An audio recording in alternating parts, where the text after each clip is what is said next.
మాట ధ్యానించుకుంటాం. 1 Thessalonians chapter 5 verse 16 to 18. 1 Thessalonians రాసిన పత్రిక 4వ అధ్యాయము 5వ అధ్యాయము 16-18 తెలుగు బైబిల్లో కలిసి English Bible 1 Thessalonians chapter 5 verse 8. Telugu బైబిల్లో అయితే 1 Thessalonians రాసిన పత్రిక 5వ అధ్యాయం 16-18. English version 1 Thessalonians chapter 5 verse 8. Radio పత్రిక అందరూ కలిసి ప్రతి విషయమందును కృతజ్ఞతాస్తుతులు చెల్లించుడి, ఇలాగ చేయుట యేసుక్రీస్తునందు మీ విషయంలో దేవుని చిత్తము. In everything give thanks, for this is the will of God in Christ Jesus concerning you. కదా పాట కూడా ఉంది. ప్రతి విషయమందును కృతజ్ఞతాస్తుతులు చెల్లించు, ఇలాగ చేయుట యేసు ప్రభువునందు విషయంలో దేవుని చిత్తము. మనకి ఇక్కడ ఒక 3 విషయాలు జ్ఞాపకం చేసుకొని న్యూ మ్యారీడ్ కపుల్కి కూడా కొన్ని 3 విషయాలు చెప్పి బుకింగ్ చేస్తారు. టోటల్ ఎన్ని వస్తాయి? 6 ఛానల్స్ వస్తాయి. It's not a Bible study, కానీ మనకు అవసరమైన విషయం. In everything give thanks, for this is the will of God in Christ Jesus concerning. దేవుని చిత్తం అంటే ఏంటో మనకు బాగా తెలుసు. 41 వచనంలో it is my delight to do thy will O Lord అంటాడు కీర్తనాకారుడు. దేవా నీ చిత్తము నెరవేర్చుట నాకు సంతోషము అని చెప్పినటువంటి మంచి ఆత్మీయ స్థితిలో మనం ఉండాలి. కారణం ఏంటంటే ప్రభు రక్షించాడు, విమోచించాడు, తన ప్రజలుగా తీసుకున్నాడు. ముఖ్యంగా నేను చాలా స్థలాలకు పరిచయం పోయినప్పుడు గుంటూరు అనగానే పాల్గొనగా తెలుసా చాలా చోట్ల, అనేక చోట్ల, ఇక్కడిగా చాలా చోట్ల. నిన్న అంతకుముందు ఒకసారి గోరెట్లో పోయినప్పుడు అటు ఇజ్రాయెల్, వాళ్ళ అమ్మగారి పేరు భారతి. అన్న మొదటి మాట పాల్గొన గారు తెలుసాయ్యా? తెలుసా అంటే మా బంధువులే అన్న. అనగానే మావారు ఆయన చెప్పని వారికి సీఎంలో సంఘటనలుగా చేశారు. సో ఆయన కుటుంబం ఏదైతే ఆశ్రయించు. నాకు తెలిసి ఆంటీ వాళ్ళ 50th anniversary అనుకుంటారు. ఇప్పుడే జరిగింది. 2018 వచ్చినాము. వాళ్ళ ఫాదర్ గారు కూడా ఉన్నారు, ఇమానుయేల్ గారు పెద్ద ఆయన.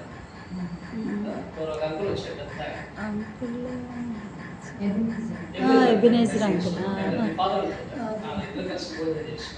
చాలా ఆయన అప్పుడే 80+ 82లో 83 చెప్పారు ఆయన వయసు.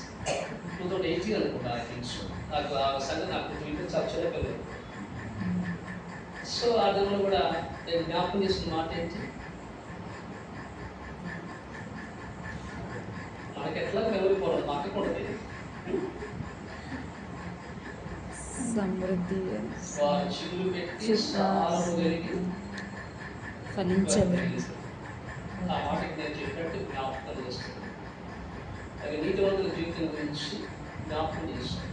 The prosperity of righteous people, the protection of righteous people, and the provisions of righteous people. అని 3 సంగతులు జ్ఞాపకం చేసేది గుర్తు. కానీ ఇక్కడ చాలా క్లుప్తంగా చూసే మాట ఏంటంటే ప్రతి విషయంలో కృతజ్ఞత చెల్లించాలి. In everything. ఇన్ ఎవ్రీథింగ్ అంటే ప్రతి విషయంలో కూడా ఏం చేయాలి మనము? చెప్పండి. కృతజ్ఞతాస్తుతులు చెల్లించాలి. టు ద లార్డ్, ప్రభువులకు కృతజ్ఞత చెల్లించాలి. ఈ దేవుని చిత్తం. ముఖ్యంగా ఈ భూమి మీద ఉన్నప్పుడు యేసు ప్రభు 3 విషయాల కొరకు దేవునికి కృతజ్ఞత చెల్లించాడు. తండ్రికి కృతజ్ఞత చెల్లించాడు. So this life is model for us. Yesu ప్రభు జీవితమే మనకు మాదిరి జీవితం. ఇంకెవరి జీవితము మనం చూసుకున్నప్పుడు కూడా యేసు ప్రభు జీవితమే మనకు మాదిరి. నేను చెప్పాలంటే ఒక మాట చెప్తాను, Christ is our role model. Yesu ప్రభు మనకు గొప్ప మాదిరే, అన్ని విషయంలో కూడా మాదిరి. ఆరాధించుట్లో మాదిరిగా ఉన్నాడు, ప్రార్థించుట్లో మాదిరిగా ఉన్నాడు, సాక్ష్యం కలిగి జీవించుట్లో మాదిరిగా ఉన్నాడు, పరిశుద్ధ జీవితం జీవించుట్లో మాదిరిగా ఉన్నాడు, తండ్రిని గణపరచుట్లో మాదిరిగా ఉన్నాడు, తండ్రి చిత్తం నెరవేర్చుట్లో మాదిరిగా ఉన్నాడు, పరిసరంలో మాదిరిగా ఉన్నాడు, శ్రమపడుట్లో మాదిరిగా ఉన్నాడు. అన్ని విషయంలో కూడా యేసు ప్రభువు మన యొక్క role model. In every aspect of our life, Christ is our role model. యేసుక్రీస్తు ప్రభువే మనకు మాదిరిగా ఉంటారు. కనుక కొద్ది మాటలు ఈ రాత్రి మనం చూస్తానికి ప్రయత్నం చేస్తాం, ప్రార్థన చేస్తాం. మా ప్రేమ కలిగిన, కృప కలిగిన, ప్రియమైన పరలోకపు తండ్రి, బర్నబాస్ అదే రీతిగా హేళన బట్టి స్తోత్రాలు.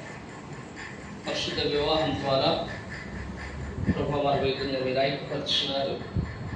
ప్రభా మరి వారు ఎటువంటి జీవితం జీవించాలో ఆ దినములు విన్నారు. మరొకసారి ఏదైనా మీరు వారితో నాతో మాతో మాట్లాడండి. కృతజ్ఞత కలిగి అటువంటి జీవితం జీవించుట దేవుని చిత్తము అది మేము నెరవేర్చటకు సహాయం చేయండి. దేవుని దాసుని మాటలు క్షేమకరమైనవిగా, ఆలోచింపజేసేవిగా, ఆశీర్వాదకారమైనవిగా ప్రజలు ముద్రించబడి ఉంటకు ఇవ్వబడిన ఆకాశం ద్వారా ఇవ్వబడిన వాక్కును నా నోట ఉంచండి. నన్ను ఖాళీ చేయండి, అర్థం ఇవ్వండి. ఇప్పుడు దాశకులను దర్శించడానికి నాకు ప్రజలను బట్టి స్తోత్రం. ముఖ్యంగా మీ ఇద్దరిని దీవించను, ఆశీర్వదించు. నీ ఇంట్లో ఎలాగూ పరిచయమో, ఎలాగూ ప్రభు అనేకుల మధ్య ఆశీర్వాదకరంగా ఉండవన్నో జ్ఞాపకం చేసుకుని నేర్పించు. సమస్త విధములైన మహిమ, ఘనత, ప్రభావం మీకు ఆరోపిస్తూ వందనము చెల్లిస్తూ యేసు పరిశుద్ధ నామమున స్తుతించి ప్రార్థించి వేడుచున్నాము తండ్రి. ఆమేన్.